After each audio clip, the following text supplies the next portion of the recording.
Hello friends, ये है हमारा आरबीआई का सिलेबस और हम कॉल कर रहे थे social structure in India. Last video में हमने मल्टीकल्चरलिज्म पढ़ा था। इस वीडियो में हम डेमोग्राफिक ट्रेंड्स और उसके साथ अर्बनाइजेशन एंड माइग्रेशन कवर करेंगे। चलिए स्टार्ट करते हैं डेमोग्राफिक ट्रेंड से। सबसे पहले समझ लेते हैं कि डेमोग्राफिक ट्रेंड क्या होता है। आपको नाम से ही समझ रहा होगा कि यहाँ हम किसी कंट्री का पॉपुलेशन का ट्रेंड देखते हैं कि हमारी पॉपुलेशन किस दिशा में जा रही है। या हम सबसे पहले पॉपुलेशन सेंसस निकालते हैं और उस पॉपुलेशन का डाटा यूज़ करके हम ट्रेंड देखते हैं, जैसे कि बर्थ कितने हुए, डेट कितने हुए, मैरिज कितने हुए और लोग अब किस ग्रुप में हैं वगैरह। ऐसी बहुत सारी इंफॉर्मेशन निकाली जाती है। समझ रहे हो?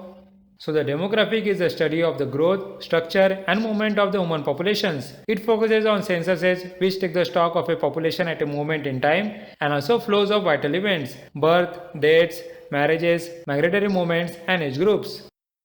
अब फ्रेंड्स, अगर आपको इंडिया की डेमोग्राफिक ट्रेंड समझनी है तो पहले आपको समझना होगा कि डेमोग्राफिक डिविडेंड क्या होता है। देखो, जनरली पॉपुलेशन को 3 कैटेगरी में बांटते हैं।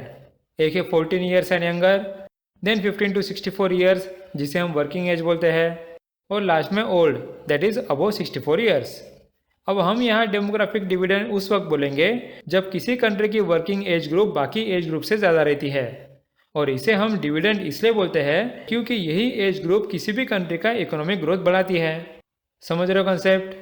So according to the United Nations Population Fund, demographic dividend means the economic growth potential that can result from shifts in a population's age structure, mainly when the share of a working age population 15 to 64 is larger than the non-working age share of the population, that is 14 and younger and 65 and older.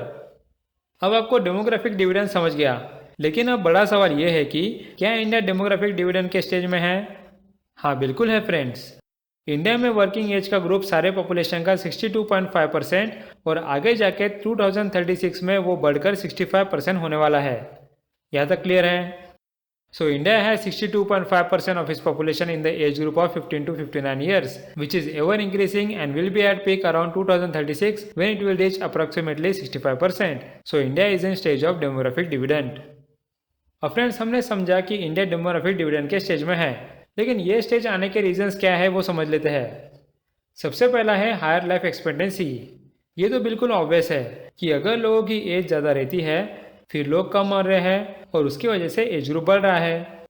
अब second है लो fertility rate, मतलब लोग ज़्यादा बच्चे पैदा नहीं कर रहे हैं। अब फ्रेंड्स, इसमें आपको डाउट आ सकता है कि कम बच्चे पैदा होने से ये एज ग्रुप कैसे बढ़ रही है। सो चलिए डाउट क्लियर करते हैं। देखो, ये है हमारे तीनों ग्रुप। अब लो फर्टिलिटी रेट की वजह से हमारे फर्स्ट ग्रुप की पॉपुलेशन तो कम हो जाएगी, राइट। इसके वजह से परसेंटेज के हिसाब से बाकी एज ग्रुप का शेयर बढ़ जाएगा। समझ रहे हो? So let's see what it says.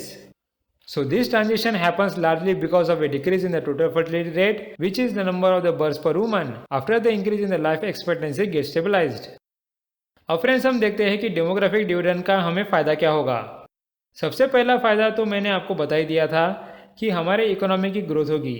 सो अगर देखा जाए तो जिन कंट्री के पास डेमोग्राफिक डिविडेंड का एडवांटेज था उनकी इकोनॉमी में 15% का ग्रोथ आया था।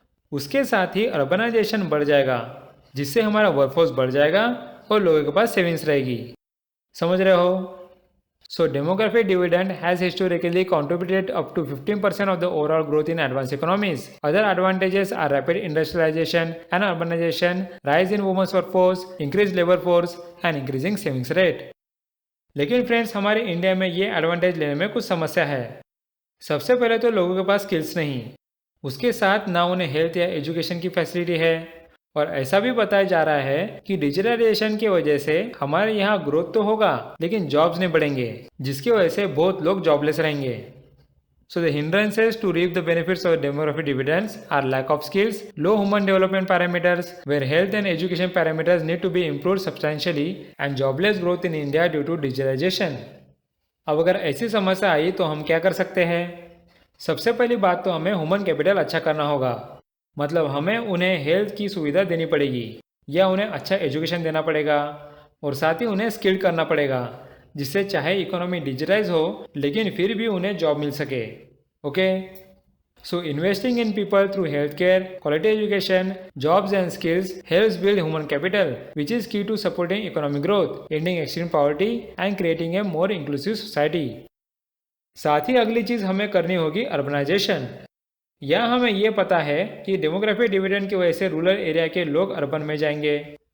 अब अर्बन में जाने से वहाँ उनके लिए वाटर, शेल्टर और हेल्थ वगैरह की सुविधा रहनी चाहिए, right.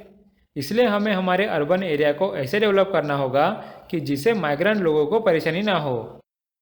So the large young and working population in the years to come will migrate to urban areas within their own and other states, leading to rapid and large-scale increase in urban population. How these migrating people can have access to basic amenities, health and social services in urban areas need to be the focus of urban policy planning.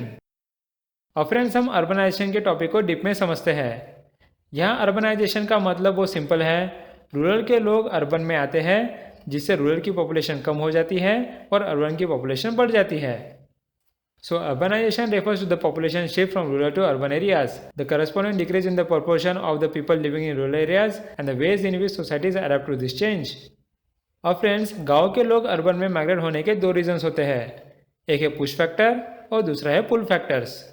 यहाँ push factor के example बताए जाए तो लोगों को rural area में रहने की अच्छी सुविधा नहीं रहती या फिर उनके बच्चों के लिए अच्छी एजुकेशन फैसिलिटी नहीं मिलती, जिसकी वजह से वो अर्बन एरिया में जाते हैं। और अगर पुल फैक्टर के एग्जाम्पल बताए जाए तो गांव वालों को शहर में एम्प्लॉयमेंट अपॉर्चुनिटी बहुत मिलती है और उन्हें भी अर्बन लाइफस्टाइल जीना पसंद होता है, इसलिए वो अर्बन एरिया में जाते हैं। समझ गए पुश और pull factors? So let's see what it says. So rural to urban migration is driven by pull factors that attract people to urban areas and push factors that drive people away from the rural areas. Employment opportunities, educational institutions and urban lifestyle are the main pull factors. The poor living condition, lack of educational and economic opportunities and poor healthcare facilities are the main push factors. Next हम देखते हैं कि India में urbanisation की condition क्या है।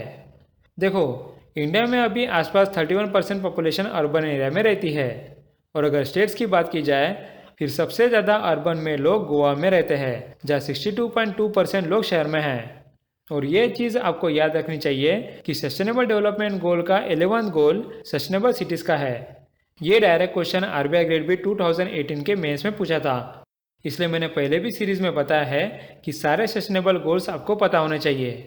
Okay, So currently India's population stood at 1210 million in 2011 with an urbanization level of 31.1%. Goa is most urbanized state with a 62.2% urban population. The SDGs goal 11 promote the urban planning as one of the recommended methods for achieving sustainable development.